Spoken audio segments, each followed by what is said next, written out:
네, 반갑습니다. 테슬라 주주분들. 오늘은 9월의 마지막 날이죠. 자, 10월 달은 굉장히 중요한 이벤트가 있기 때문에 특히 이번 주에 실적 발표를 앞두고 있고요. 월가 예상치보다 높게 나올 수 있다라는 기대감. 자, 사실상 최근 중국과 유럽에서 실적 부진 때문에 이런 단기 조정을 다 소화하고 다시 한번 신고가 돌파를 앞두고 있지 않습니까? 자, 그런데 우리가 봐야 될 가장 중요한 포인트 440달러와 이제 대략 500달러라고 말씀드릴게요.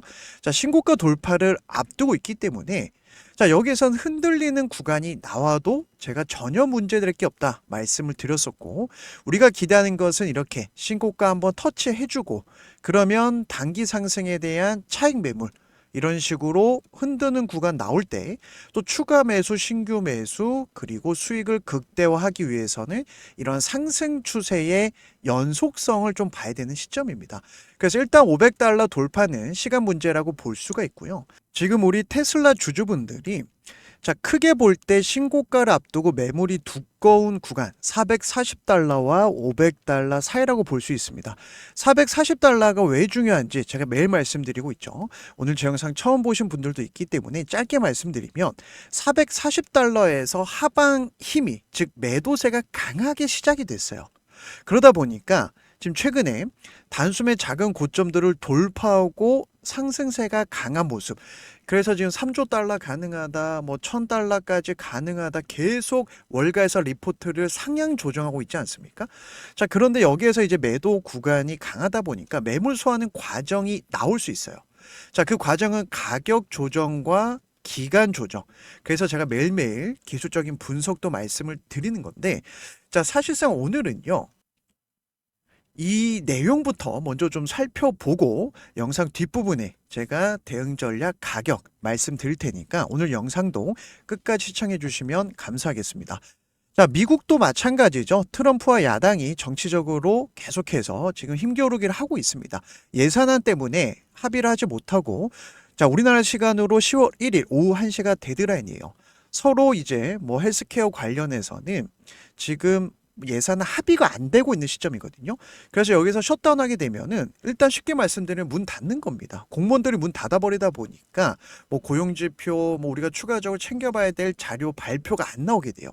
자, 그런데 보통 이렇게 강경하게 대치하다가 뒤로 다 합의를 보는 경우가 대부분이에요. 다만 4년 정도, 3, 4년에 한 번씩 셧다운하는 경우가 있습니다만 자, 단기 출렁거림 이후에 빠르게 주가는 상승하는, 즉 제자리를 찾아가는 패턴이 역사적으로 반복됐어요. 그래서 지금 시점에서는 너무 걱정할 문제는 아니다. 다만 이렇게 셧다운이 될 경우에는 시장이 단기 출렁거림은 있을 수 있다. 그러면 오히려 기회가 되는 겁니다. 그래서 주식은 상승할 때 따라 붙으면 항상 물리지 않습니까? 흔들릴 때, 조정 줄 때, 개미 털릴 때 우리한테 기회가 오는 거예요. 그래서 트럼프 행정부와 자, 그다음 민주당, 미국도 이제 양당이 연방정부 예산안 처리 과정에서 서로 이제 의견이 안 맞는 거예요. 기존의 오바마 케어라든지 보조금 지급 연장이라든지 이것만 확인하고 지금 좀 이제 합의가 안 되다 보니까 이런 부분 좀 봐야 되지만 셧다운 우려에도 나스닥, 미증시 분위기 너무 좋습니다. 기술주 같은 경우가 사실상은 금리 인하 최대 수혜주, 바이오주도 마찬가지고요. 자, 그래서 지금은 방향성을 좀 먼저 보고 여기에서 우리 테슬라 주주분들이 이번 주에 있을 실적 발표 그리고 로보택시 주가 계속 늘어나고 있지 않습니까? 뭐 최근에 애리조나까지 늘어나면서 테스트를 하고 있고요. 자, FSD 많은 분들이 좀 관심 가지고 있는데 이번 주 다음 주 계속해서 업데이트 버전 나올 때 어떤 재료를 봐야 될지도 제가 매일매일 말씀을 드릴 거예요. 자, 그런데 미증시 같은 경우는 연방정부의 셧다운 가능성이 남아있지만 기술주 중심으로 매수세는 여전히 강하게 유입되고 있다. 자, 왜 그럴까요? 첫 번째는 정치적인 이슈죠. 트럼프가 딱 이제 1년 가까이 됐습니다. 1년 동안 뭐 했습니까? 관세만 때렸어요. 자, 관세 때린 이유는요. 결국 마가 정책, 미국을 다시 한번 위대하게 이것 때문이거든요. 이제 힘겨루기가 1차전이 끝났습니다. 그럼 2차전 앞으로 3년 남았죠. 그래서 파월 의장 압박하면서 금리 인하 드디어 9월 달에 FOMC에서 시작하지 않았습니까? 자, 그리고 10월 달에도 FOMC 회의가 있고요. 12월에도 앞으로 2번 남았습니다. 그래서 이번 달이 실적 발표와 추가 금리 인하 스탠스를 확인할 수 있는 중요한 변곡점이 될 수 있다라는 거예요. 자, 그리고 우리나라에서는 돈나무 언니로 유명한 아크 인베스트먼트 CEO 캐시 우드가 7월 달이었어요. 이때 보시면 테슬라 실적 쇼크 나왔을 때, 이때 증시 흔들릴 때 추가 매집을 했습니다.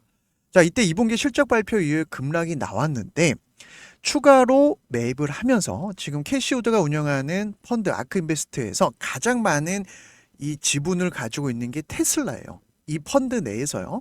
자, 그래서 대략 10% 정도 지금 계속해서 보유 물량을 끌고 가고 있는데, 자, 여전히 캐시우드가 무슨 얘기를 했습니까? 이 테슬라는 로보택시라든지 옵티머스 이 사업이 주가에 반영이 안 됐다. 지금 5년 내에 2,600달러에도 600달러까지 도달할 수 있다. 자, 이게 허황된 얘기가 아니죠. 그러면서 최근에 월가에서는 1,000달러까지 갈 수 있다. 600달러 간다. 계속 말바꾸기 시전이 나와주고 있지 않습니까? 자, 그러면서 오늘 또 새벽에 어떤 얘기 나왔습니까? 캐시우드가 로보택시 투자 더 늘리겠다.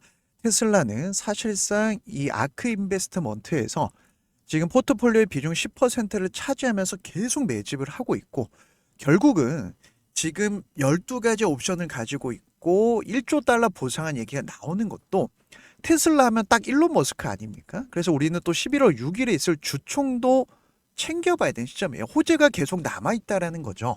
자, 그리고 FSD 새로운 버전 연달아 공개를 앞두면서 이 자율주행 시장은요, 계속해서 커질 수밖에 없죠.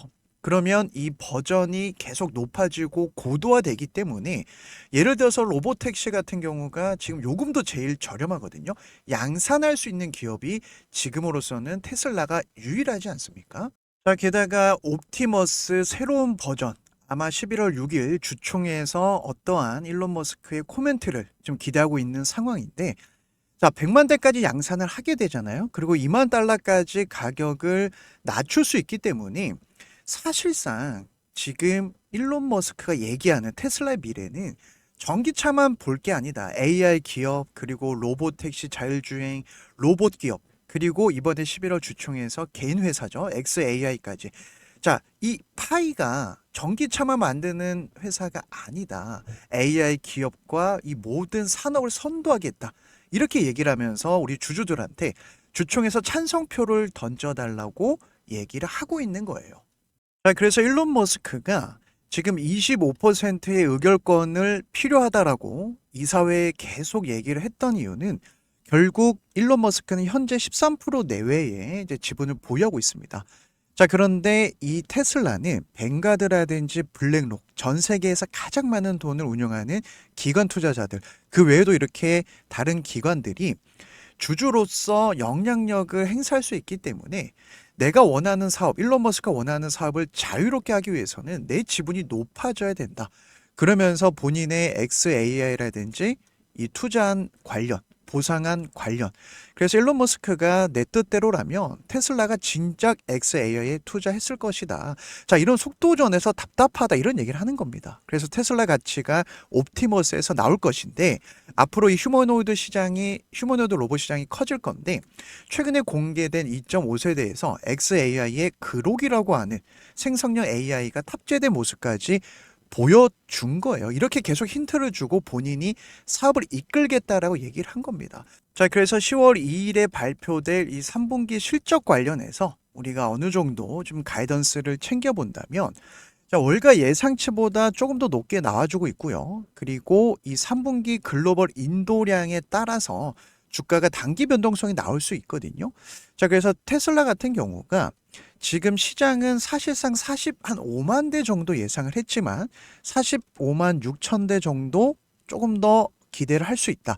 자, 그런데 UBS 증권에서 47만 대도 기대할 수 있다. 왜냐하면 전기차 보조금이 9월 말에 끝나니까 이런 효과 때문에 3분기 실적은 어느 정도 우리가 실적 어닝 서프라이즈를 기대할 수 있다.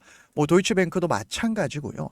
자, 글로벌 기관 투자자들이 계속 운용 보고서에서 목표가를 높이는 것도 자, 자기네들이 보수적인 집단이다 보니까 뭐 한 번에 1000달러 간다라고 하면 욕먹거든요.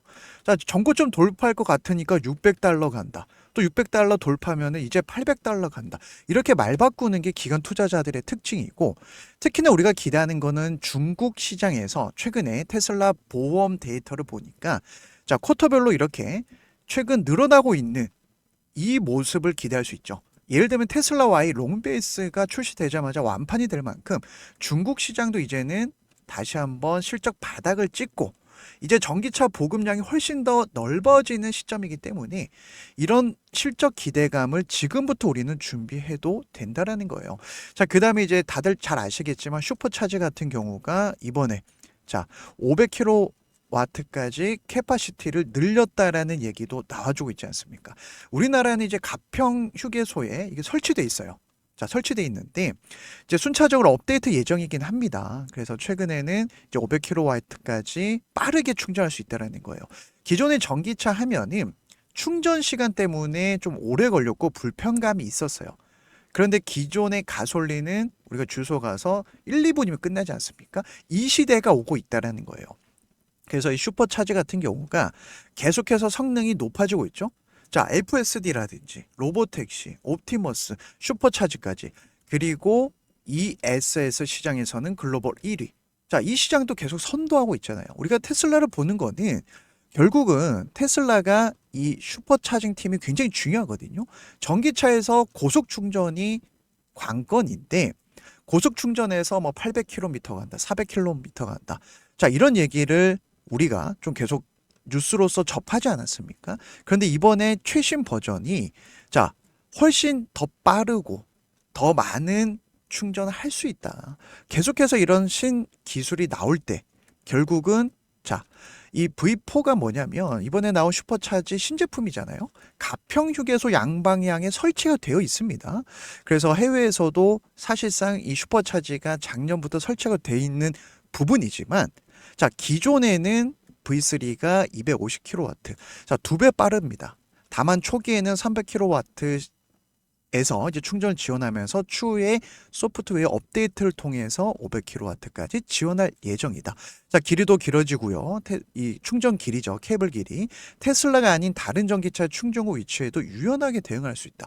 이제는 하나의 전기차의 상징이 되어가고 있다. 이렇게 저는 좀 보고 있습니다. 그래서 전기차 다른 브랜드에도 개방될 예정인데 시간은 걸리겠지만은 결국은 이 슈퍼차지가 충전소 전체를 차지할 수 있는 날이 멀지 않았습니다.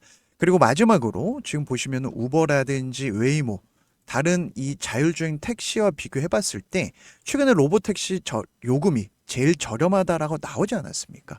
그래서 이 시장은 이제 시작이고요. 휴머노이드 로봇 시장도 이제 시작입니다. 그럼 주가에 반영이 되지 않았기 때문에 우리가 전고점 돌파해서 1000달러까지는 1차적으로만 봐도 전혀 문제될 게 없다. 흔들릴 때 기회가 온다. 제가 매일 강조를 드리는 거예요. 자, 그래서 이번 주는요. 미국 정부의 셧다운 이슈도 좀 챙겨봐야 되고요. 가장 중요한 거는 셧다운이 만약에 된다 해도 걱정할 필요 없습니다. 보통 3, 4년에 한 번 셧다운은 나옵니다. 흔들리면 기회가 된다. 자, 저는 오히려 이 두 가지의 매도존, 예를 들면은 지금 차트상 보시면은 500달러라고 제가 말씀드릴게요. 신고가 구간의 매도가 강하죠. 그 다음에 440달러에서 매도가 강합니다. 그래서 이 구간에서 매물 소화하는 과정, 어떤 형태든지 좋다. 말씀을 드리는 거예요. 기간 조정 다음에 갈 수도 있고 가격 조정으로 흔들다 갈 수도 있고요.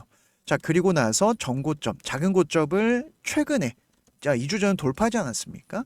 그리고 저점이 높아지고 있죠. 그래서 이 상승 추세대를 따라서 예를 들어서 이렇게 쭉 가다가 또 상승 추세대 저점이 생기겠죠. 이런 식으로 우리는 추세를 이용해서 수익을 극대화해야 되는 시점이다. 트럼프 임기 3년 동안에 반드시 미증시 폭등장이 한 번 올 겁니다. 이때 우리는 앞에 매물이 없는 자, 주봉을 볼게요. 매물이 없어요. 매물이 없다라는 것은 여기 나올 만한 이제 매도 물량, 물려있는 개인 투자자들이 없다라는 거예요. 지금 여기 있는 매물이 마지막 돌파 지점. 그러면 이 매물 소화하면은 1000달러 가능하죠. 왜냐? 전고점 500달러죠. 그런데 여기에서 지금 주봉이거든요. 자, 이 메이저 세력들은요, 200달러에서도 마음만 먹으면 500달러까지 한 달 반 만에 슈팅을 만들어냈던 애들이에요. 자, 느낌 오지 않습니까? 미국 주식에서 M7 이 성장주 기술주에 포함된 종목들은요, 우리나라처럼 상한 제도가 있는 것도 아니기 때문에 조막손 세력들이 이렇게 핸들링하지 못합니다. 그래서 이런 반등점, 흔히 말해서 세력들의 돈이 들어온 자리 200달러 초반, 210달러, 자 500달러까지 단숨에 급등, 가격 조정을 찍어 누르니까 개미들이 겁나서 조금만 올라와도 팔고 싶고 그 다음에 흔들릴 때 다 털리는 거예요. 그래서 지금은 주봉상 보더라도 이 단단한 매물을 소화하는 과정이니까 흔들리면 더 좋고 바로 가면 또 이것도 좋고요. 그 다음에 제가 신고가 돌파한 다음에 흔드는 구간 꼭 나오거든요. 이 부분에서도 어떻게 대응해야 될지 매일매일 이렇게 재료와 스케줄, 타점 말씀을 드릴 거고요. 제가 이제 10월부터는 어떤 종목을 또 봐야 될지 미국 증시 지금 분위기 너무 좋거든요. 제가 하나만 예를 들어 볼게요. 뭐 오라클 같은 경우가 최근에 AI 이슈로 30년 만에 최대 폭의 어떤 거래량과 급등했던 포인트 이후로 제가 거래량 타점들 좀 보고 있고요. 아이온큐는 뭐 아시는 분은 아실 겁니다. 지금 바닥권에서 마음 먹고 계속 끌어올려주고 있는 종목이죠. 최근에도 좀 양자 컴퓨터라든지 이슈가 나오니까 단기 급등. 자, 이런 바닥 시그널에서 우리가 공략할 수 있는 종목들 계속 나오고 있습니다. 그 다음에 팔란티어는 너무 잘 아실 거예요. 그래서 보유하고 있는 분들, 내가 또 미국 주식 하고 싶은 분들, 자, 혹시나 보유하고 있다면 아니면 또 궁금한 부분 있으면 응원의 댓글 달아주실 때 남겨주시면 제가 10월부터는 같이 분석하고 또 대응 전략 말씀드리는 시간 또 가져볼 예정입니다. 그래서 제가 영상 제작할 때 우리 구독자분들 또 제 영상 처음 보신 분들의 응원의 댓글이 힘이 많이 납니다. 그래서 응원 댓글 남겨주시면 감사드리겠고 오늘도 제 영상 도움이 되셨다면 마지막으로 구독과 좋아요 한 번씩 부탁드리면서 오늘 영상 여기서 마무리하고 내일 10월 시장 또 좋은 영상으로 시작해 보도록 하겠습니다.